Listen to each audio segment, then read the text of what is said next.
მენოპაუზა ანუ კლიმაქსი ეს არის პერიოდი, როდესაც ქალის ორგანიზმი ახალი ეტაპისათვის ემზადება. საკვერცხლები ამცირებს ჰორმონების, ესტროგენებისა და პროგესტერონის გამომუშავებას, რაც გავლენას ახდენს მთელს ორგანიზმზე. ის ძირითადად იწყება 45-55 წლის ასაკში, თუმცა შესაძლებელი არის მისი ნაადრევი დაწყება, ამას ადრეული მენოპაუზა ეწოდება და ის ძირითადად გამოწვეული არის გენეტიკით, ავტოიმუნური დაავადებებით ან სხვადასხვა სახის ქირურგიული ჩარევით, რომელსაც საკვერცხლების ამოკვეთა მოყვება. მენოპაუზისათვის ყველაზე მეტად დამახასიათებელი სიმპტომები არის ალები, ღამის ოფლიანობა, ძილის პრობლემები, ხასიათის ცვლილება და ზოგჯერ მეხსიერების მცირე დაქვეითება. თუმცა მინდა აღვნიშნო, რომ ყველა ქალს სიმპტომები ერთნაირად არ უვლინდება.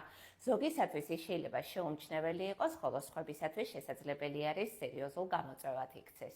და რამდენხანს გრძელდება მენოპაუზა? სიმპტომების ხანგრძლივობა ინდივიდუალურია და საშუალოდ ის 4-დან 7 წელს მოიცავს.